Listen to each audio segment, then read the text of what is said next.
جشن عید میلاد النبی، جشن عید میلاد النبی، سرکار کی آمد، سرکار کی آمد، دلدار کی آمد، دلدار کی آمد، مکی کی آمد، یاسی کی آمد، مختار کی آمد، مختار کی آمد، نعرے تکبیر، نعرے رسالت۔ بہتر سے بھی بہتر اور اعلیٰ سے بھی اعلیٰ ہے، خالق نے خود جسے اپنے نور سے ڈھالا ہے، واللہ واللہ کا محبوب نرالا ہے، مکے میں ہوا پیدا گھر گھر میں اجالا ہے، سبحان اللہ، ظاہر میں پالا ہے میرے سرکار کو حلیمہ نے، حق یہ ہے کہ حلیمہ کو سرکار نے پالا۔ بے شک سبحان اللہ۔ اس کے بعد حضرت حلیمہ کہتے ہیں کہ میں کچھ پریشان رہنے لگی اس واقعہ کے بعد، پھر اس کے بعد میں نے سوچا 2 سال کی مدت ہو گئی تھی کہ میں ان کو لے کر مکہ المکرمہ لے کر ان کے دادا کے پاس لے کر پہنچا دوں، لہٰذا حضرت نبی کریم صلی اللہ علیہ وسلم کو لے کے جاتے ہیں، اور پھر لے جانے کے بعد میرے آقا کو 2 سال کی مدت ہوئی تھی، لے جانے کے بعد جو ہے راستے میں کچھ واقعات بھی ہوتے ہیں، دل کی تمنا بے قرار تھی، بے چین تھے، دل کی آرزو یہ مچل کر کہہ رہی تھی کہ نبی کو جدا نہ کیا جائے۔ پھر وہ عرض و معروضات کے بعد پھر حضرت حلیمہ کہتے ہیں میں لے کر نبی کو پھر واپس لے کے آتے ہوں، اور پھر جب 3 سال کی مدت ہوتی ہے پھر نبی کریم صلی اللہ علیہ وسلم کو لے کر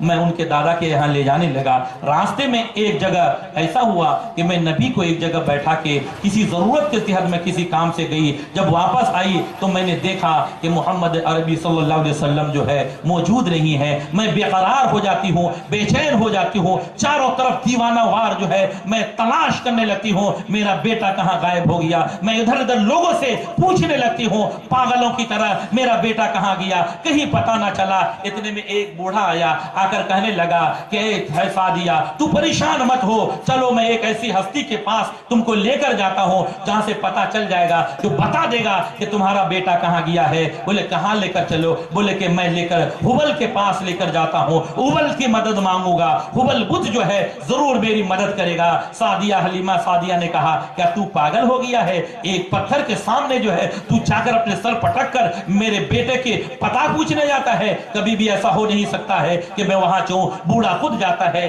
جانے کے بعد اس پتھر کے سامنے جو ہے اس صنم کے سامنے جا کر ماتھا ٹیک کر کہنے لگتا ہے اے قریش کی مدد کرنے والے، اے یہاں کے عرب کے لوگوں کی مدد کرنے والے، ہر ضرورت کو پوری کرنے والے، اے میرے معبود ذرا بتا دے کہ حلیمہ کا بیٹا کہاں ہے۔ پتھر منہ کے بل سر گر جاتا ہے، وہ ہبل جس کے پاس یہ مدد کرنے کے لیے مانگنے کے گیا تھا وہ گر کر اپنی بے کسی اور بے بسی کا اظہار کرنے لگتا ہے، اور پتھر سے آواز آتی ہے کہ تو اس کی پتہ پوچھنے آئے ہو؟ وہ تو ہمارا ستیہ ناش کرنے کے لائے ہیں، دنیا سے ان معبودان باطل کو تباہ کر کے انسانیت کی پیشانی کو ایک رب کی بارگاہ میں وہ جھکانے کے لیے آیا ہے۔ ان کے نور سے پوری کائنات روشن منور ہو جائے گا اور مومن کا دل جگمگائے گا۔ تو ہم سے کیا پتہ پوچھ رہا ہے؟ ہم تو بے کس ہیں۔ وہاں سے وہ بڈھا چلا جاتا ہے۔ حضرت حلیمہ سعدیہ چاروں طرف جب ڈھونڈنے لگے اس بات کو عبد المطلب تک پہنچ جاتی ہے، وہ اپنے کچھ لوگوں کو لے کر تلوار سونت کر باہر نکلتے ہیں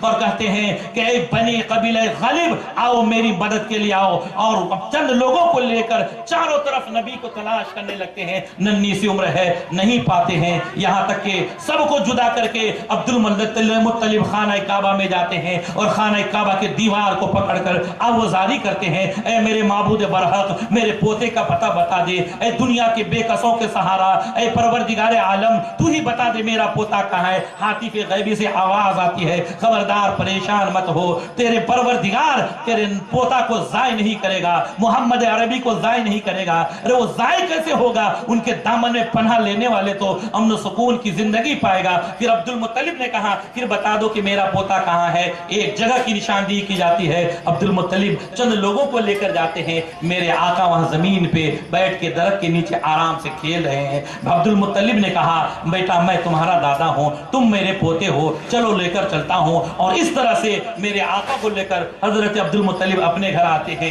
اور پھر مکہ میں اپنے دادا کے گھر میں آپ رہتے ہیں. آپ میرے آقا کی زندگی کو اگر دیکھیں، بچپنے کے عالم میں جو ہے آپ پیدا ہونے سے چند ماہ 4 ماہ پہلے آپ کا والد کا انتقال ہوتا ہے. کچھ سالوں کے بعد جو ہے آپ کی والدہ کا انتقال ہوتا ہے اور پھر اس کے بعد جو ہے آپ اپنے دادا کی کفالت میں رہتے ہیں. ایک وقت آتا ہے آپ کا دادا کا سایہ بھی سر سے اڑ جاتا ہے. میں رب کائنات کی بارگاہ میں دستہ بستہ عرض کروں، پروردگار یہ کیسا معاملہ ہے؟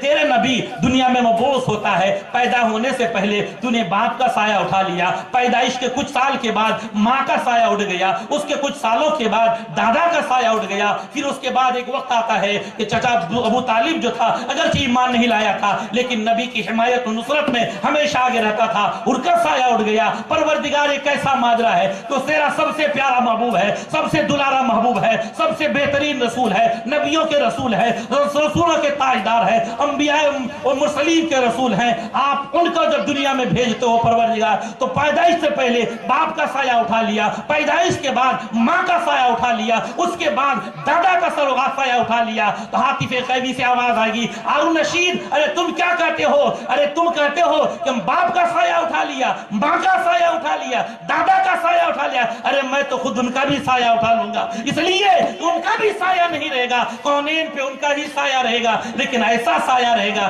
کہ نظر نہیں آئے گا. سبحان اللہ. میرے نبی پر کسی کا بھی سایہ نہیں رہے گا اور میرے نبی کا بے دیکھا سایہ سب پر رہے گا. بے شک ایسے نبی ہیں. آپ نبی کی زندگی کو آپ دیکھیں. ایک وقت آیا تھا خانہ کعبہ کی تعمیر ہو رہی تھی، نبی کونین صلی اللہ علیہ وسلم بھی تھے.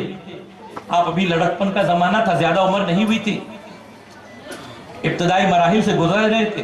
اور جب خانہ کعبہ کی تعمیر کا وقت آیا تو حجر اسود کو اٹھانے کے لیے کہ اپنی جگہ سے اٹھا کر خانہ کعبہ میں رکھا جائے، آپس میں بحث ہو گئی. ہر قبیلہ والا یہی چاہتا تھا کہ ہم اٹھا کر حجر اسود کو رکھیں تاکہ ہمارے قبیلے کا نام ہو. سب قبیلہ والا یہی چاہتا تھا، یہاں تک کہ تلوار نکلنے کی باری آ گئی. اور عرب کے لوگ جانتے تھے معمولی بات پہ جنگ شروع کر دیتے تھے. کہیں اونٹ کو گھاس کھلانے میں، کہیں کھیت میں تھوڑا سی بات پہ لڑائی ہوگی، برسوں تک لڑائی چلتی ہے. تو اس اہم میٹر کو لے کر تلواریں نکل گئی. ہر قبیلہ والا کہا نہیں، ہمارا سردار حجر اسود کو اٹھا کر وہاں رکھے گا.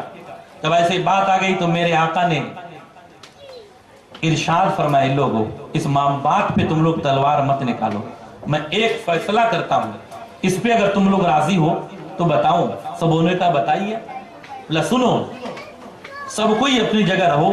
سب سے پہلے صبح کو خانہ کعبہ میں جو نظر آئے ان کو حاکم بنا لینا، ثالث بنا لینا، پنچ بنا لینا، وہ جو فیصلہ کریں گے اس کو مان لینا. سب نے کہا بہت اچھی بات ہے کہ سب سے پہلے صبح کو خانہ کعبہ میں جو بھی نظر آئے انہی کو ہم اپنا پنچ بنا لیں گے. اور جب صبح کو سب سے پہلے دیکھنے والوں نے دیکھا خانہ کعبہ میں تو میرے نبی نظر آتے. سب نے کہا ٹھیک ہے آپ پنچ بن جائیے. ایسا اہم میٹر، بڑا سا بڑا پنچ بھی، بڑا سا بڑا جج بھی، بڑا سے بڑا فیصلہ کرنے والا بھی فیصلہ نہ کر سکا کس قبیلے کے حق میں فیصلہ کرے. اگر ایک قبیلے والے کے بارے میں فیصلہ کر دے دوسرے قبیلے والے ناراض ہو جائیں گے، بات وہیں آئے گی. لیکن یہ سید الکونین ہیں اور ایسے علم والے، ایسے فیصلے والے نظر پڑی تو علی کو وہ مقام عطا فرما دیا. علی فرماتے ہیں کہ بڑا سے بڑا میٹر میرے سامنے آتا تھا، کبھی مجھے دشواری نہیں ہوتی تھی، اس لیے کہ میرے آقا نے ایک بار میرے سینے پہ 3 بار اپنے ہاتھ کو رکھا تھا اور اللہ سے دعا مانگی تھی، تو کبھی بھی کوئی فیصلہ کرنے میں مجھے دشواری نہیں ہوئی. نبی کریم صلی اللہ علیہ وسلم کو سب نے اپنا پنچ بنوا لیا، اپنا حاکم بنا لیا اور کہا ٹھیک ہے آپ جو فیصلہ کریں گے ہم اسی فیصلہ کو مانیں گے. میرے آقا نے فرمایا ایک چادر لاؤ. چادر منگایا گیا. میرے آقا نے حجر اسود کو اٹھا کر اس میں رکھ دیا. بولا ہر قبیلے کا سردار چادر کو پکڑ لے اور اٹھا کر یہاں سے وہاں رکھ دے. اور ہر قبیلے والوں نے چادر کو پکڑ لیا. اس چادر میں حجر اسود کو رکھ دیا گیا اور پھر جہاں نصب کرنا تھا اٹھا کر لے کر گئے.